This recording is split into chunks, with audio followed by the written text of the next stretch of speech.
Have you ever imagined yourself free falling through the skies without a parachute? Isn't it terrifying? Well, what if I told you there was a method to improve your chances of staying alive? This video will show you the definitive guide to falling without a parachute. Buckle up because this is going to be a crazy trip. We give the most thrilling experiences and tips to assist you in overcoming even the most tough challenges. Today we'll answer a question that every adrenaline addict fears. What do you do if you're free falling without a parachute? Whether it's a skydiving accident or an aircraft crash, the prospect of plummeting towards the ground at dizzying speeds is enough to make anyone break out in a cold sweat. But don't worry, because this video will reveal some crucial survival strategies that might spell the difference between life and death in such a grave circumstance.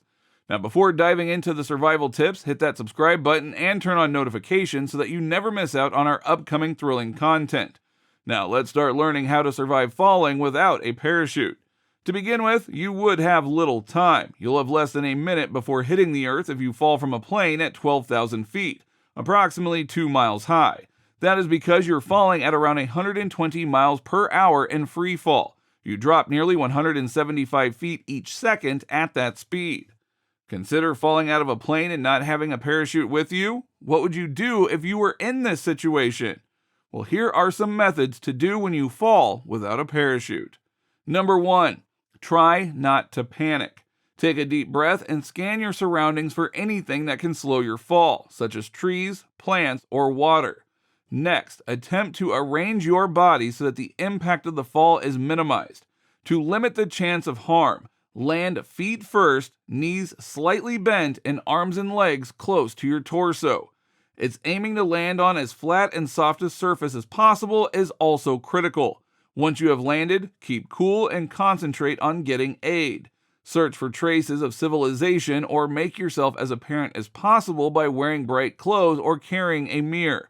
If you are hurt, steady yourself as much as possible and minimize any unnecessary movement.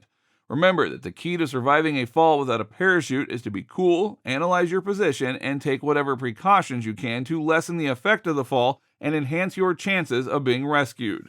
Number 2, reduce your speed as you descend. Falling from enormous heights without a parachute is a terrible experience that no one desires. If you find yourself in this predicament, you must moderate your descent to enhance your chances of survival. Increasing surface area and air resistance is the key to slowing your fall. To do this, stretch your arms and legs as wide as possible while arching your back to maximize drag. Also, attempt to land feet first to spread the force of the landing more equally throughout your body. Keeping control by being as calm as possible and focusing on your breathing is also critical. Number 3, look down.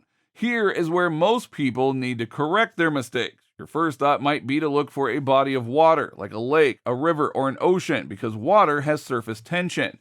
In fact, water has one of the highest surface tensions for a liquid, which is why you see a lot of insects floating on top of the water without sinking. When your body hits the water's surface at a speed of 120 miles per hour, well, you'll likely become unconscious in the water, partly from the shock and impact. Do we need to explain why it's falling unconscious in a lake is worse than on the ground? Okay, well, now that that's out of the way, what should you be looking for? It would help to look for marshy wooded areas or snowy areas, as the thickness and density absorb most of the impact, leaving you with the fewest injuries. Because of the muddy substrate, marshes are significantly superior to water surfaces. The finest of all these settings is a forest. Number 4, make an X using your body. Imitate the skydiver position by horizontally becoming as flat as possible to limit your speed. It would help if you tried to form an X with your body. Begin by crossing your legs at the ankles and your arms over your chest. This will assist in protecting your essential organs and lower your chance of harm during a collision. Keep your head up and chin tucked in to avoid your neck cracking on contact. To lessen the chance of damage, it is also crucial to maintain your body as relaxed as possible.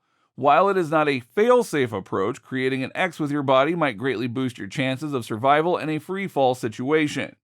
Number 5, choose regions. Now, before you hit the hard ground, tree branches or snow can assist in absorbing your impact and delay your drop. Avoid hard surfaces such as concrete, buildings, and flat fields. Use hilly terrain to help absorb some of the force when you fall. If you're about to land anywhere, it is best to look for a wooded area because the branches will snap as you hit them, slowing you down before you hit the ground, and hopefully land with some minor injuries on the forest floor. As previously stated, the surfaces you should always avoid are flat fields, buildings, concrete, and water. But if you can find an area with a small hill, aim to land there because the area's decline will absorb some of the impact. Lower your elbow and lean in the direction you wish to steer, left or right. Bend your knees and thrust your arms forward to go backwards. Straighten your legs and place your arms at your sides to go forward. Number 6, get to your feet.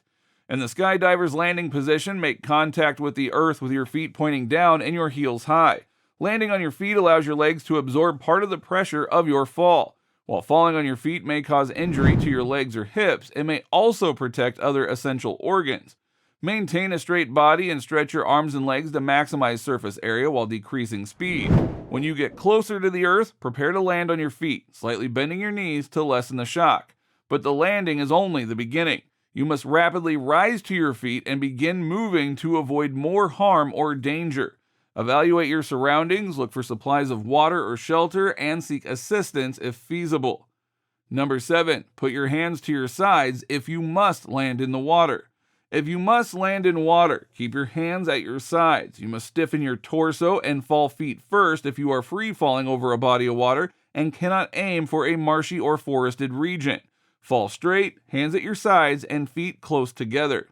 Number 8, keep your head up. Roll if you can to protect your head. A direct hit to the skull or spinal cord might result in a fatal injury. Striking the ground with your feet and rolling forward like a somersault may help you absorb some force. Cover your neck with your hands and arms to protect the top and rear of your head. To protect the back of your head, bend your neck forward and tuck your chin in.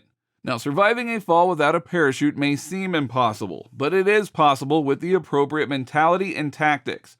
Remaining cool, analyzing your surroundings, looking for a secure landing site, and appropriately situating your body are all important elements in enhancing your survival chances.